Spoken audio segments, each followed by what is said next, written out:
Welcome to Live with a Purpose. My name is Felicia Saraceno, and I'm the Director of Business Development at the Arlington of Naples. Today on Live with a Purpose, we have the wonderful Sue Ryan joining us, and she's going to be talking about making yourself a priority, some caregiver tips that's much needed for those folks who are caring for a loved one, especially in the age of COVID right now. Good morning, Felicia. How are you? Good. How are you? Very good. Glad to be here. Thank you for inviting me. Absolutely.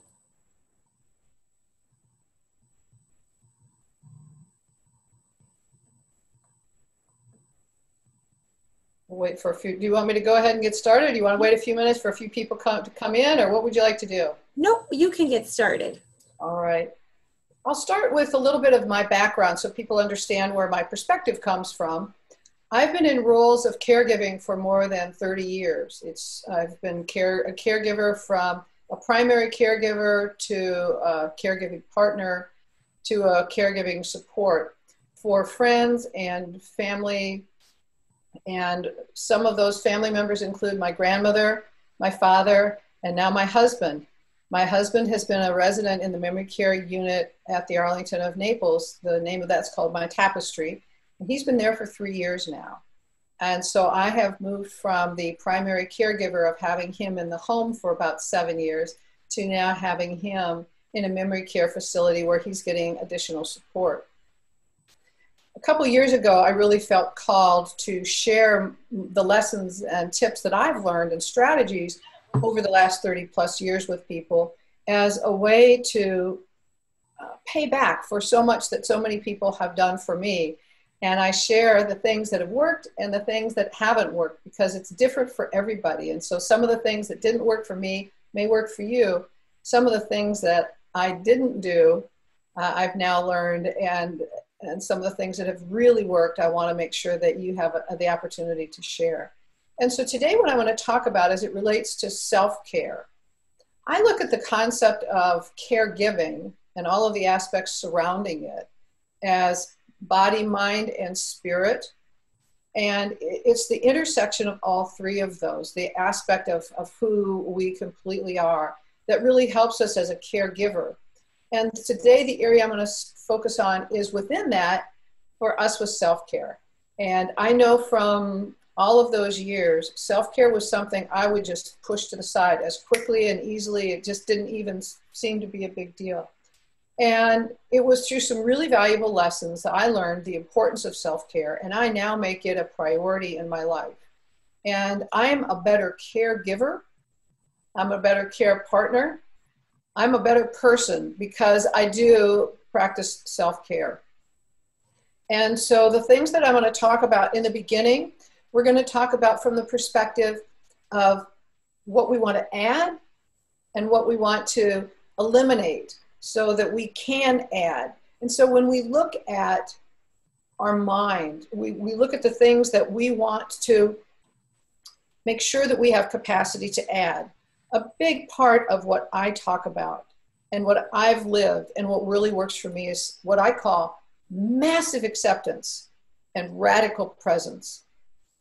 When my father and when my husband were diagnosed, I completely accepted it, I thought.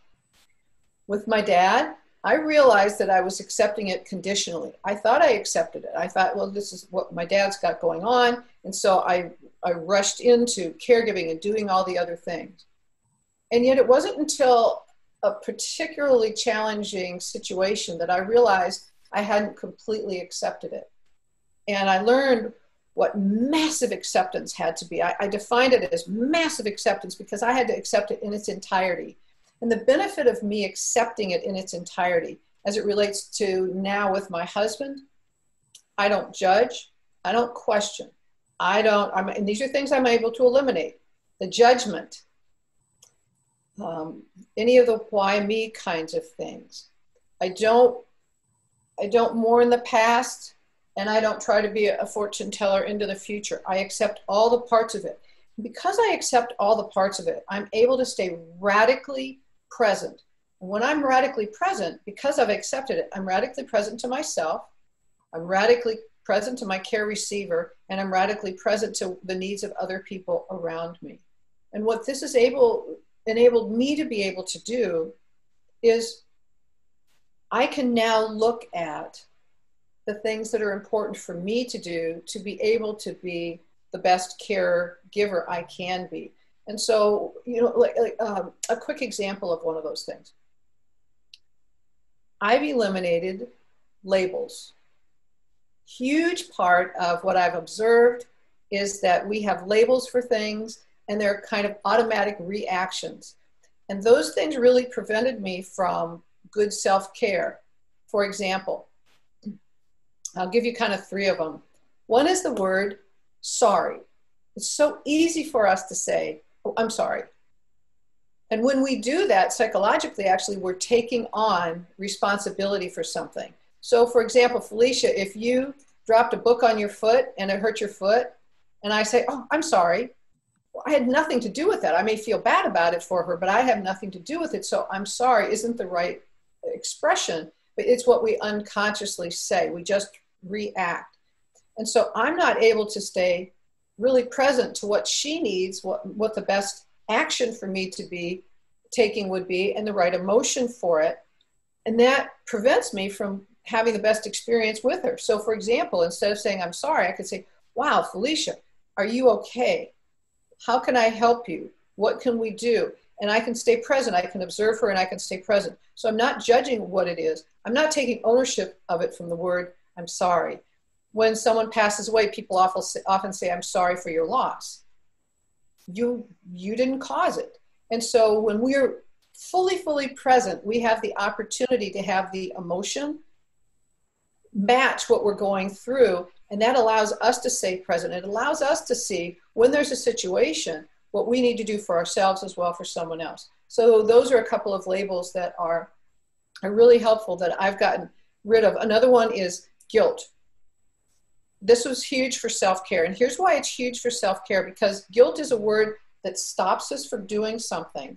And so we're not caring for ourselves because we'll say, well, somebody will invite us to lunch. We'll say, and this is me, I'm telling you what happened to me and what I see happen to so many other people. Would you like to go to lunch? Oh, no, I can't. I'd feel guilty leaving Jack at home. I'd feel guilty leaving my dad. No, I can't do that.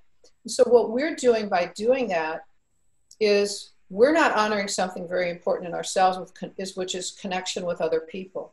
And when we say we feel guilty, it's something that stops us. We don't then explore our emotions of it. We don't process what it is, but we kind of build up a little bit of a resentment, and those little bits of resentment get more and more. And so that becomes an underlying current.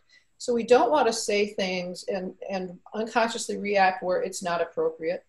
We don't want to use things like, I'm guilty. I feel guilty about that. Because guilty, if you look it up in the dictionary, feeling, I feel guilty. I feel guilty means you're responsible for something that was wrong. You did something bad and you haven't done something bad. So, make sure that you're doing those words. And then the third one that I did that was really good for labels was self-care. Is so many people around me, when I would say that my grandmother or my dad or a friend or anything had Alzheimer's or frontotemporal lobe dementia or Parkinson's, oh, that horrible, dreadful disease, or that's just awful. So they've created the label of what that emotion is. And what that does is it prevents us from seeing the beauty in it. What I've learned from the perspective of self-care is that I choose to honor what I see about the emotion, not take on the definition somebody else has given for what it is. These people who I've been caregiving for, who are loved ones and friends, yes, they have a disease that is very serious. However, I choose to see it as something that we manage and that we navigate and that we go through together. And by staying radically present to it and having accepted it absolutely completely that way, I'm not constantly weighed down through looking at it as this horrible, dreadful, debilitating disease. I look at it as something that we're journeying together. And that way, whether it's a challenging moment or a moment of pure joy, I'm able to be fully present and deal with it. And it's either something that I deal with, it's something that I support someone else dealing with. But in self-care, I'm not carrying the burden of predefining what it is, I allow the situation to be.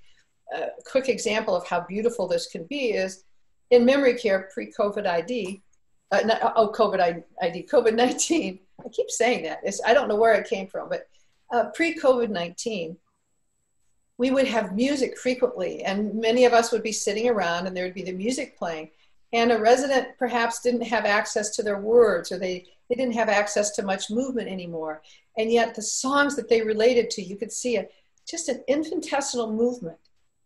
And being fully present, to be able to see that, we could all enjoy in the moment. We'd point to each other and say, look, look, look. And we could all have great joy that while we would perhaps have preferred their circumstances were different, those are what their circumstances were, and something beautiful happened in that moment.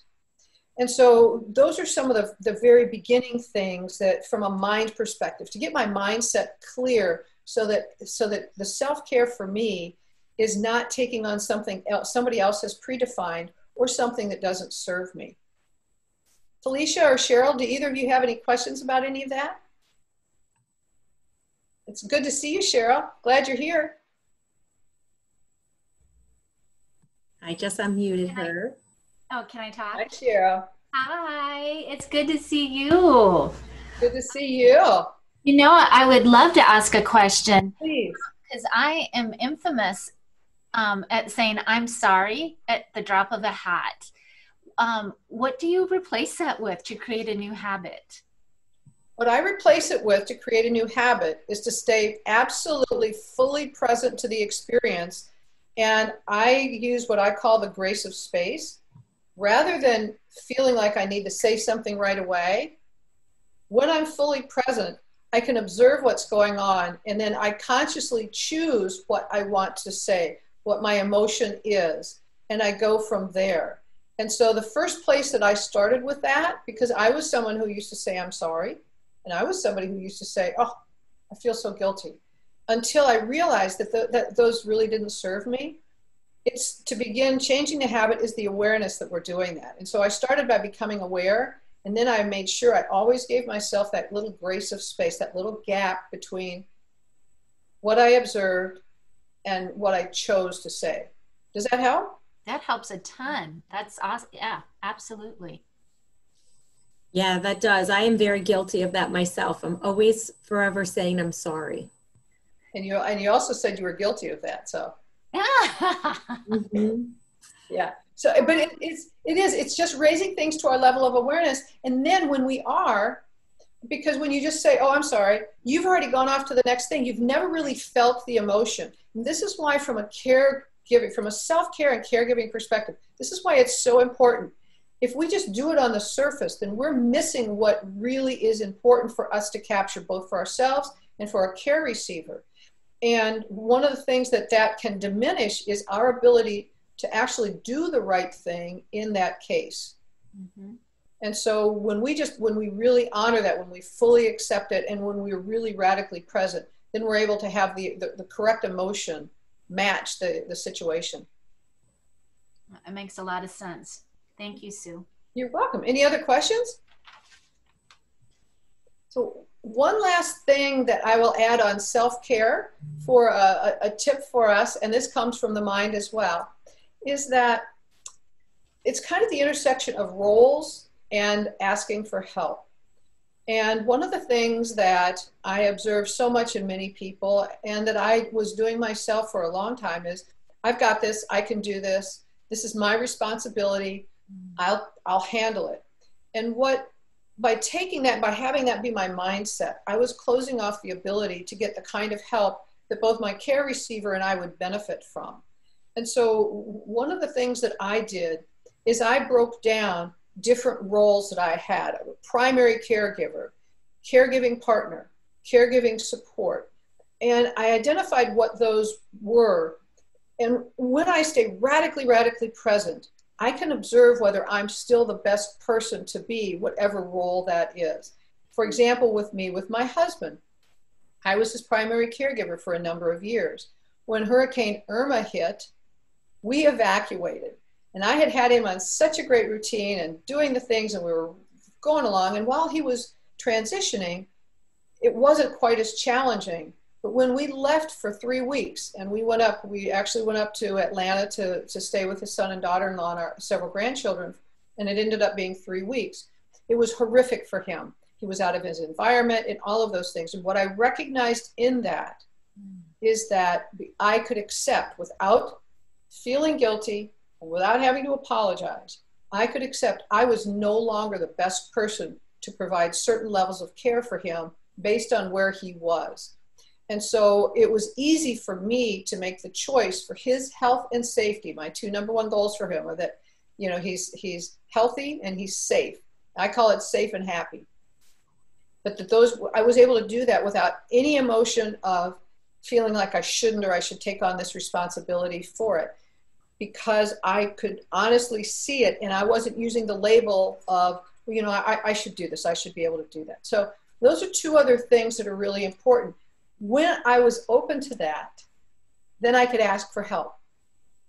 And as a caregiver, one of the most important things we can do for self-care is be open to asking for help. It's a difficult thing, I realize, for many people.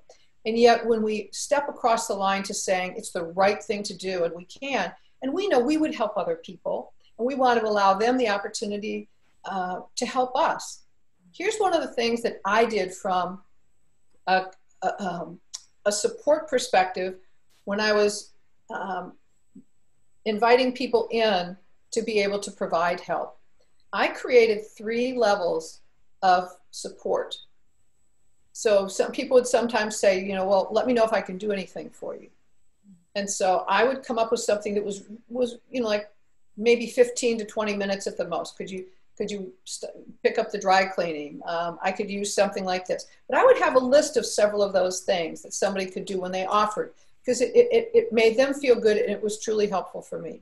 And then if it was somebody who said, hey, listen, you know, I really want to help, what can I do? And I know that they had more capacity. I would say, I have these 5 things that it would be really helpful if I got picked up at the grocery store, or I need this from Home Depot. And again, they had the opportunity they could say no, or they could say yes. And then when I had people who really wanted to lean in, I had things that were more extensive that they could choose if they wanted to. And so that allowed me to not feel like, gee, I shouldn't ask somebody for something. I had things that anybody could do, and it was really great. And often somebody, when I gave them, like, say, well, you know, maybe like pick up the dry cleaning, they'd say, well, do you need anything at the store? And so often people would ask for that. And so again, going back to massive acceptance and radical presence, I could say, I know I need help, and it's okay. And I allowed people to do something they wanted to do. And so that was a huge part for me with the self-care. So those are several tips on the mind part of self-care. Felicia, any other questions or anything you'd like before I move on kind of to the body? Sure. I had one question was, what are some steps to help you to ask for help? But I think you kind of answered that. One of the things, for example, are you saying if I proactively wanted to ask somebody for help? Mm-hmm. Yes, really, that's a really good question. I would talk to them and I would say, there are some things going on where I could use some support if you have capacity. And I recognize that you may not, but if for any reason you have capacity, I have a couple things I could use some support with. And then it allowed them to say yes, and I've got this or that. But I also invited them into being able to say no. And it was a very non-threatening thing. I didn't start off by saying, I need somebody to go to the grocery store for me. I invited them into the consideration of providing support, and then allowed them to accept whatever level they felt comfortable with. And I did have several people who said, there was a friend of Jack's who was such a dear friend of his, and yet his mother had developed a type of dementia and had a brutal journey for her with it. That's his words, not mine. He used to say it was a brutal journey, it was a brutal journey, it was a brutal journey. And when Jack was diagnosed, he didn't have capacity to be around Jack because it brought up uncomfortable memories of his mother. And so when I asked him one time, and he said, I don't feel comfortable with that. I accepted that fully. I poured love into him, and I recognized that he wasn't the right person to provide support. But I'd allowed him to do that, and to know that he didn't have to feel bad about it either. Does that help? Absolutely, it does. Good.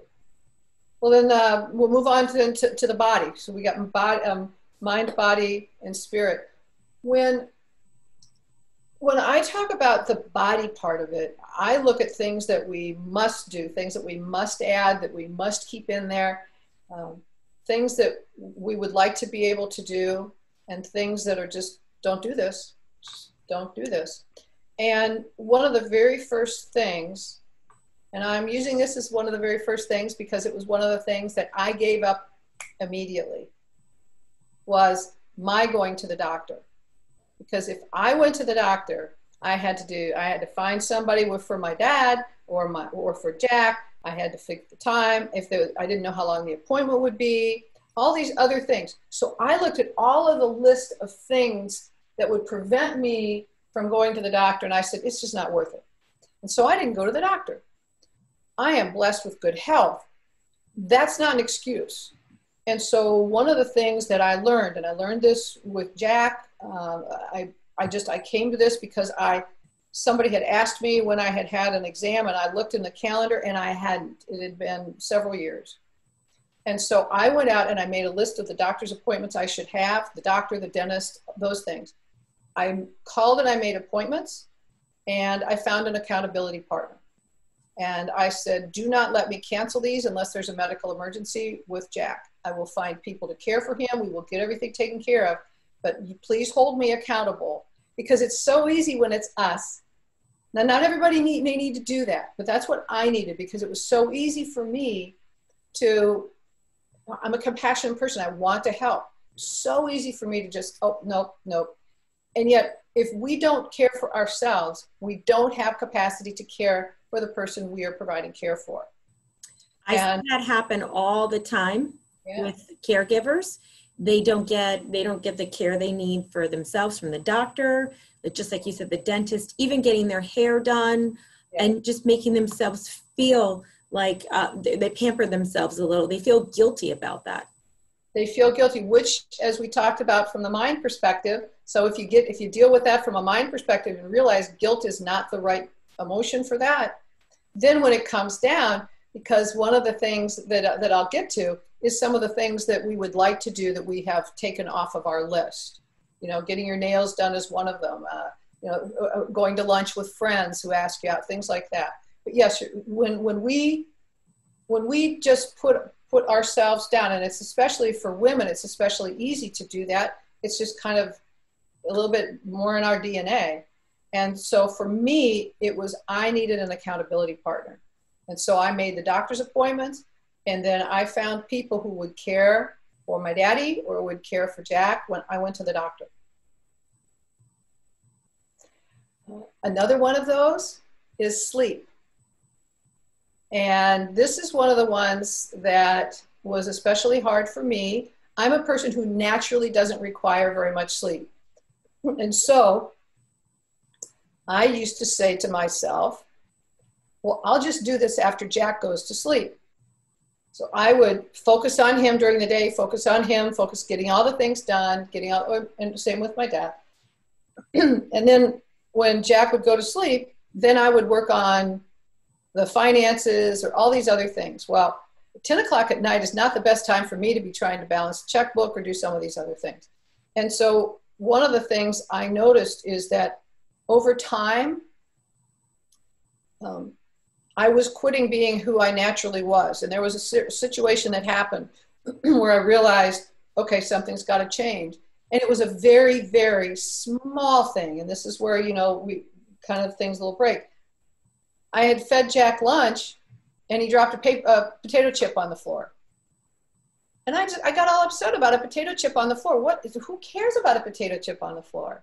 It wasn't about the potato chip. It was that I was tired, and I'm going to go back to my phrase, grace of space.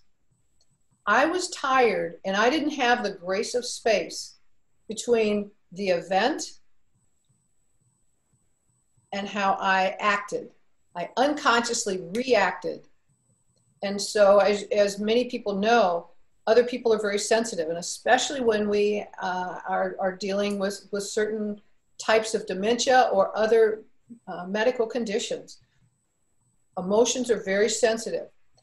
I took out the fact that I hadn't had enough sleep on Jack. And so he saw somebody who was upset and angst. So what kind of energy do you think that projected on him? And so I said, okay, I can't do this. If I can't get done in my day what I need to get done, then it's time for me to find other support so that I can do that. I can't be expected to be all things. There comes a point in time where there's too much on my plate. And so again, I'm going back to massive acceptance and radical presence. I observed that and I said, okay, time out. I can't do this anymore. And so I then began looking at finding temporary care for Jack so that I could get these things done. Any questions about that, Felicia? I don't have any questions from anyone right now. Okay. So then another thing as it relates to the body is nutrition. One of the things that is so easy is it's beneficial if we can get our care receiver to participate in what we're doing when we're preparing meals. I used to get Jack to do certain things and it would give him a sense of inclusion. But I know that there are some people that's just not going to happen. And so one of the things that's really easy is for our nutrition to slide. Well, I'm just going to pick up things that are really easy. Now we get things ordered in. And I quit focusing on what had been a real priority for me, which was my really healthy smoothie in the morning and the way that I ate during the day, in order to make it simple for Jack and navigate getting everything done. And then I recognized that I felt more sluggish. I just didn't have the mental clarity. And I looked at what I was eating and I realized this has got to stop. And so I talked to some people. So many of the things that I've learned are because I would go to caregiving support meetings like the Alzheimer's Support Network or the Alzheimer's Association and get insights from other people who have traveled in this journey. And they taught me so many things about how to pre-prepare meals and how to do some of the things that we can do so that our nutrition isn't suffering. Because when it does, I just didn't have capacity to get some of the things done. And then the other part of that is, and again, this was something I gave up right away. I used to go to the gym very first thing in the morning. And as it was more important for me to be caring for my dad and for Jack, I would take those off of my list. And as we all know, when we quit moving, our bodies don't move as well. And so, one of the things I had to figure out is how do I integrate getting my physical care as well as that? If we don't take care of ourselves, we can't take care of someone else. And what I've also learned, fortunately not from my experience, but from the experience of so many other people, they end up being the person who needs more care than their loved one. And Felicia, I'm sure you've seen this quite a bit as well. Yes, I have. And I've seen where it's an emergency situation where they need to have someone cared for with memory needs immediately because that loved one went to the hospital and now needs to stay for a 3-day observation. Or they didn't have anybody to help them get the mail or keys to the house, to get clothing for their loved one so they can go somewhere. And preparing for that is worth its weight in gold. It really, really is. It's so important for us to focus on that. And I'm going to use one of the other labels now. The word selfish. I don't know why we do this. It's pretty universal though. There comes a point in time where we feel selfish doing these things for ourselves. It's more important for us to care for our loved one, and it's more important for us to do these things for our loved one, and we feel selfish when we're doing for us. I felt that, and it was so hard for me to start doing some of these things again, even though in my mind I knew it was the right thing. And so again, getting an accountability partner can help. whatever it is you do, and sometimes our accountability partners, I had some accountability partners, and I was an accountability partner to people who would come to the meetings at the Alzheimer's Support Network. And we would kind of hold ourselves accountable. What did you do? How did you do this? Did you do it at all? And to help us get balanced on, rather than feeling selfish, what is the right emotion? And what is it we know we should be doing, that we need to be doing, that we want to be doing? So those are some things on the body. Cheryl, do you have any questions? I don't. I love all your explanations, and the visuals you attach to it make it very easy to understand. I keep thinking of even as a mom, when you're on the airplane and they say with the oxygen mask every time, right? Put it on yourself first so that then you are enabled to take care of your loved ones around you. So it's a huge point. And you're right. And the reason that's such a cliche thing is because it's really true. Yeah. Yeah, it is. But apparently we have a hard time remembering it and to put it into practice. So it's good to have the. And I agree with you as far as having it be a difficult thing. And so for each person, when you're practicing self-care, like Cheryl, when you struggle with that of taking care of yourself and doing those things, figure out what works for me. For me, it was getting an accountability partner, saying it out loud and having somebody else know, hey, you know what? I know this is something that's important for me to do. And it's really easy for me naturally. My natural way of being is to put other people ahead. And yet what they talk about, even with caring for children, is the right way to give your best care for children.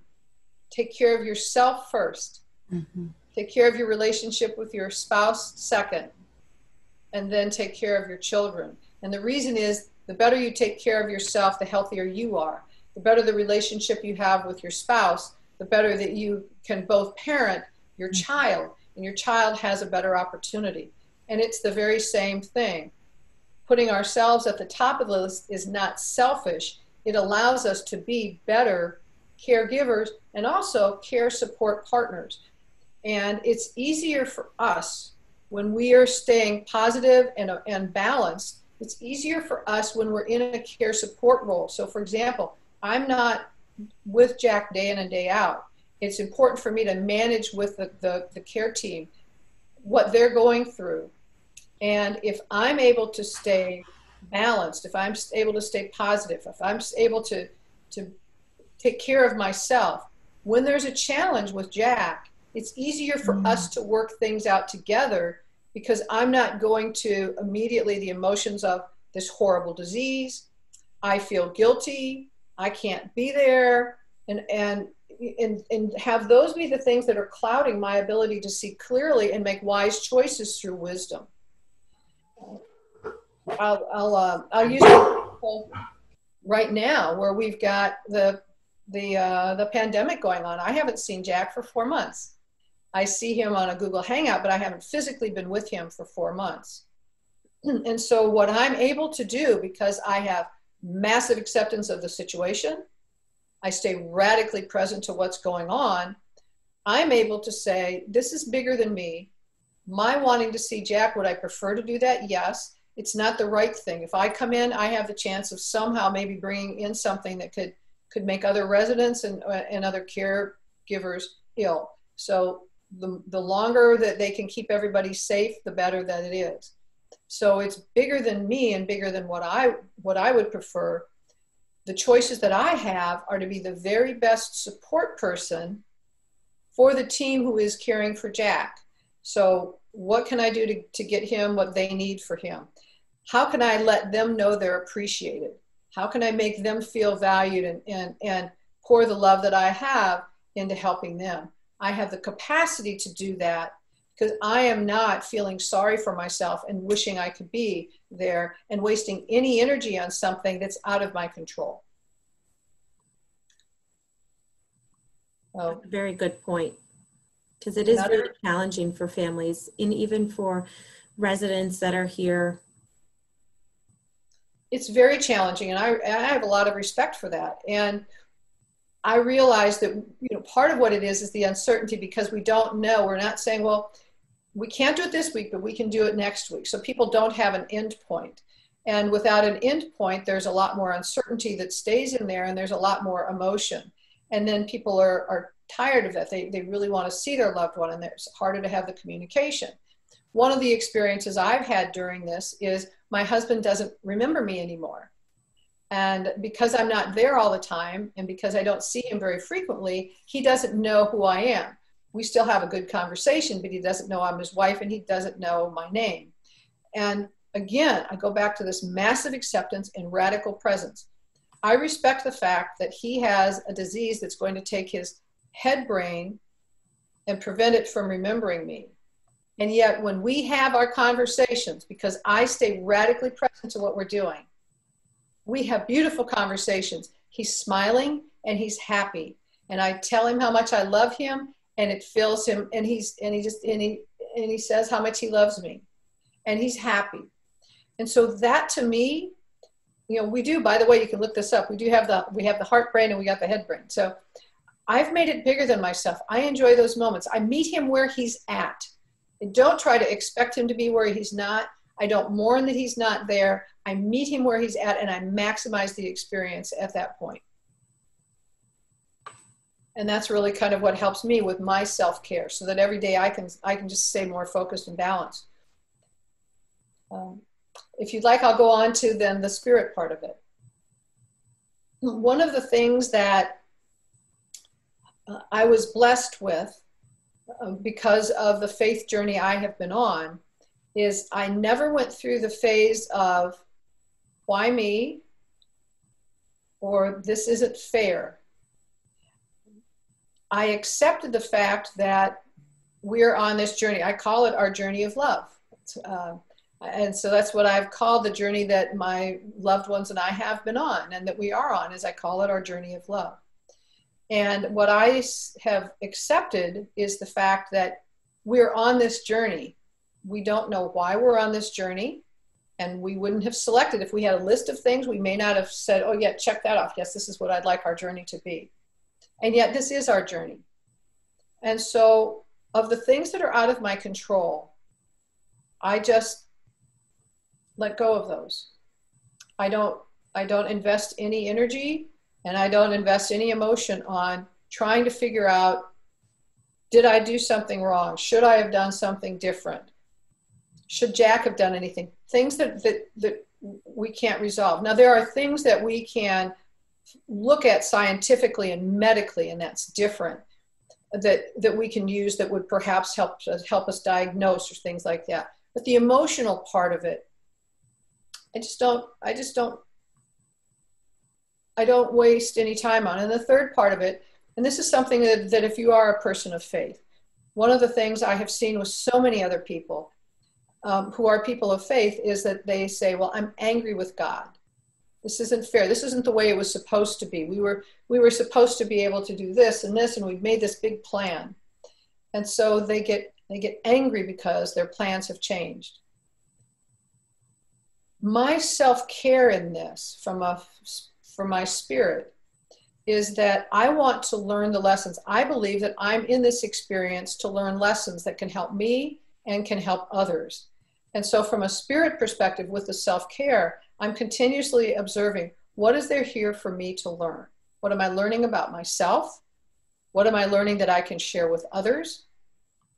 And how can I use that to make the caregiving experience I'm providing for my care receiver and for the support team as good as it also is for me?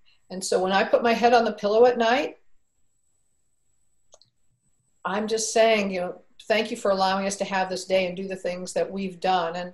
And I am not bringing in the past, and I'm not mourning anything, and I'm not being fearful of the future. One of the biggest things that I've observed from people that are preventing them from self-care, really big part of self-care, is that the fear of what's going to happen in the future. And because of that, because of hanging on to that, They're not letting go to do something like when somebody says, hey, would you like to go to lunch? Yes, let me see if I can find someone to care for my loved one. I would like to do that. They're like, no, no, no, I've got to do this, I've got to do that. They can't let go. And there's fear of what's going to be coming. One of the things that I learned in my life that's been very helpful for me, and I'll kind of stop with this, is fear as an acronym. Fear as an acronym is false expectations or false evidence acting real. And when I don't have clarity, when I look at what I'm doing through the lens of I'm angry with God, or this is not fair, or why me, or I don't know what's going to happen, I don't have the capacity to see what either I need or my care receiver needs. And I don't have the capacity to provide the best self-care. That's very true. And we have to know that we all are human beings that have different needs, and everybody has maybe a similar, sometimes a different experience with the disease process of Alzheimer's or dementia. However, there's so much support out there, and we have to be able to accept it. Like you said, radical acceptance, which I like that phrase, and grace of space, which was huge. Mm-hmm. And part of, to your point, Felicia, about being able to get the help that we need, there were times when I knew that I could help Jack, but there's so many of these. It's like, you know, you wake up on Monday and everything is great, and then on Tuesday you want a PhD in something, and it could be diabetes or heart disease, and ours happens to be neurocognitive disorders. But in either case, what we want to do is the very best we can. And so many people have traveled these journeys before. You know, probably the greatest thing we can do in self-care is to reach out to other people and to ask for help and to ask for support from other people who have learned tips and tricks. I learn them all the time from other people. All kinds of great things. And I know that there are a lot of support groups that are now virtually online that can still provide you with those tips and helpful hints, and just to have someone who understands exactly what you're going through, because you know they're going through it simultaneously, or maybe they did in the past, because everyone might be in a different space. But I know there's a lot of resources here in Southwest Florida for that too. And what I've learned, to complement that, they have done a phenomenal job doing things virtually, and they all have helplines, and they have people on the helplines. And that's been huge. I'll tell you actually something else that's been hugely helpful for us that stopped with that pandemic. We have Cheryl on. One of the things Cheryl brought in to the memory care unit is essential oils. And for people, especially for people who are providing home care, or that when they can be with their loved one again, the essential oils, and maybe Cheryl, you could, if we've got time, maybe you could mention a couple things. I observed in the memory care unit when she would apply essential oils, different ones for different care or different residents based on their needs. You could watch them just get more relaxed or get more comfortable. It was an amazing thing. And we used some on Jack, and it was interesting to just watch him go from, later in the afternoon, there were times when he'd kind of have a little anxiety, and she would just walk around, or she'd get him to sit for a little bit, and she'd use some essential oils, and he would calm. And, that's for us, I'm using them on me too. I got to just tell you that they work for us, and they work for our care receivers. And that's a huge component of self-care. Yes, just having the essential oil in the diffuser, diffusing for different times of the day. And Cheryl, there's one for hunger, and there's one for maybe some agitation or restlessness. Which ones are those? Yeah, in general, your citrus oils are going to be very uplifting. And so those are great ones when we kind of want to lift our spirit a little bit, and they actually help with detoxifying the air around us when you diffuse them that way. And then your florals, like a lavender, the chemical constituents in that help that to have a calming effect. So those are kind of both ends of the spectrum. And I used actually bergamot or bergamot. I would diffuse that and use that with the aromatherapy hand massages, because it has both components, the way that it is chemically made up. It is a citrus, so it has a cheerful effect, but it also has a calming aspect to it as well. So that worked very well in the spa, both in the diffuser and with the hand massages. So it's a great experience, both with caregivers that I got to meet there at the Arlington that needed a little neck massage, to, working with the residents in the spa and just seeing them, like Sue mentioned, just kind of engage a little bit more in their eye contact and smiles, and the orange and bergamot are helpful for appetite. So all sorts of wonderful benefits that we got to experience. Yeah, and we're going to be looking forward because Cheryl's going to be hosting a virtual event on us on how to use aromatherapy and for stress relief, no matter if it's the caregiver or yourself or your loved one. So I'm looking forward to being able to have her join us maybe next month. Okay. Thank you. That would be wonderful. It is a huge part of self-care. I will say that it's been so incredible for me. And Cheryl's been gracious in saying, use this one of these, because I was like, there are so many ones out there. What do you do? But yes, any other questions you've got for me? Anything else you'd like me to share on? I think you've answered all the questions I have. I know that there's so much to go over with just caregiving, and now, actually one question that we didn't have answered. Now, say you were home, this question is coming for someone from caring for a loved one at home, and it's COVID, pandemic's happening right now. There's a lot happening all at once. Their concern is how to still care for yourself when you're there 24 hours a day with the person and you don't really seem to get much relief. What advice can you help them for self-care? Sure. And when you don't have someone else coming in, and there are a variety of ways to address this, especially depending on where the care receiver is in their journey. There are different ways of providing that. One of the things that I did, I had a period of time where I was one-on-one with Jack, and it wasn't a great, and actually when we were for Hurricane Irma, while the other family members were around, I was literally physically with Jack 24/7. There was not a second of the day that I was not with him during that period of time, partly because he had tremendous anxiety, and partly because the rest of the family, while they love us very, very much, they did not know how to provide support. And while they would have done what they could have, they didn't know, and we didn't bring anyone else in. And so while that wasn't the COVID-19 environment, it was very complementary to it.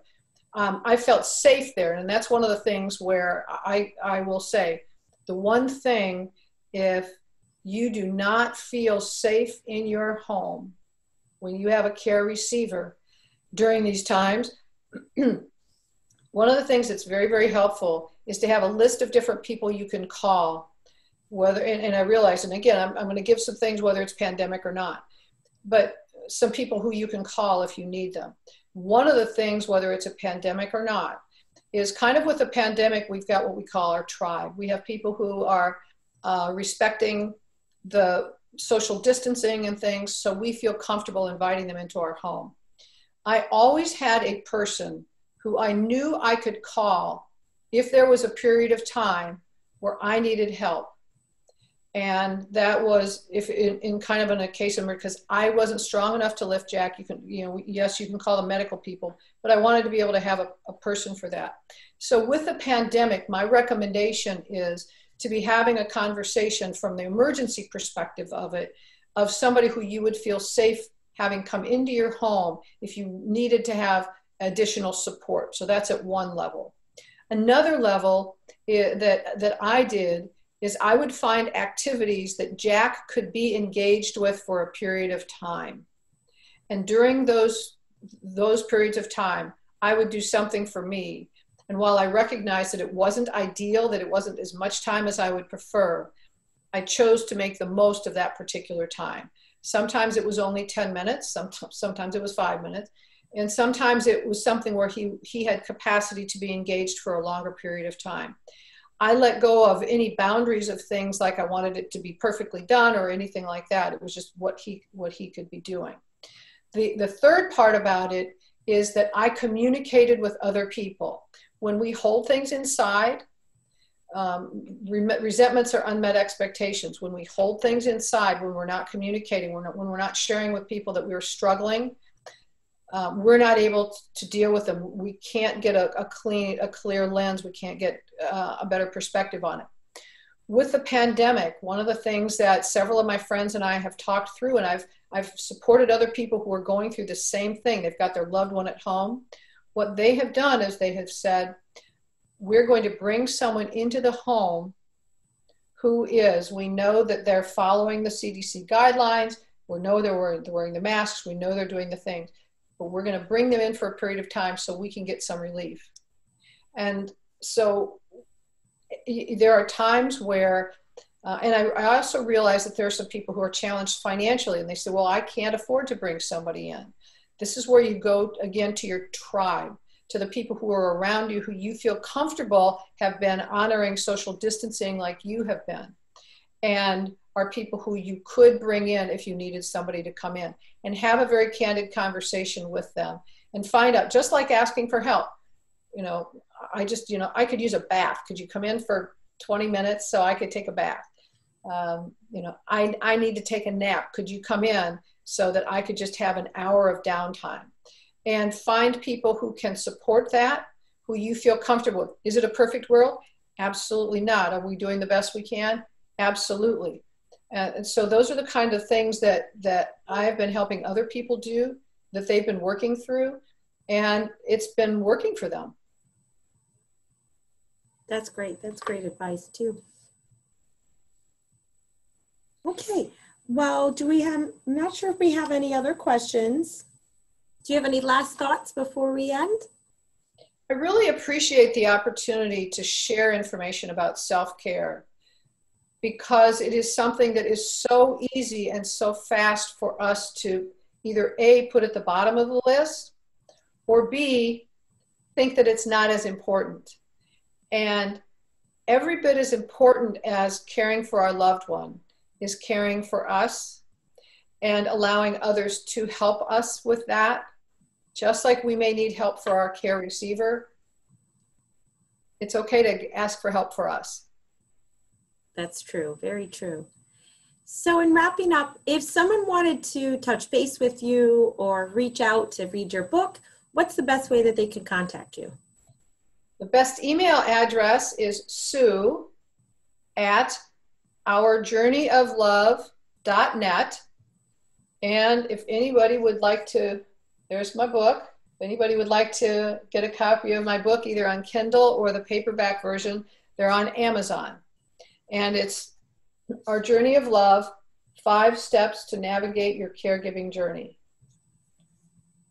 That's wonderful. And I've been very excited. It's been well received. It actually became an international bestseller. And so that's part of my paying forward the lessons and tips and strategies I've been learning, is sharing them with others. That's fantastic. Congratulations. Thank you. I feel good about it, not because of the fact that it's like you got that, but it's like that many people are going to be learning things that I learned that were so valuable for me, or that I learned that didn't work. Mm. Yeah. Thank you, Sue. I've learned so much, and I know that I don't have loved ones going through the same journey, but I know one day I will be a caregiver for my mom and stepdad. So just a lot of the principles that you've talked about, I know I can incorporate into my own thinking and planning for that, so that I can be present and I can give them what they need during that journey. So thank you. Thank you. Wonderful. Well, thank you so much for all of your helpful tips and hints, and making sure that as caregivers, you're making yourself a priority today. For those of you who might have questions on the Arlington, you can always reach us. Our phone number is 307-3000. You can also look us up on our website, which is arlingtonnaples.org. We have 2 Facebook pages where you can find some more information on, and this will be recorded and posted there live. And it is the Arlington of Naples, and then also Oakton Place at the Arlington. And we will have this posted on our YouTube channel shortly as well. Thank you again, Sue, and I appreciate all of your time, and looking forward to reading your book. Thanks, Felicia. Everybody, yes, if you ever need anything at all, I'm more than happy to help, so don't hesitate to reach out. Wonderful. All right, well, everybody have a wonderful day. Take care. Bye.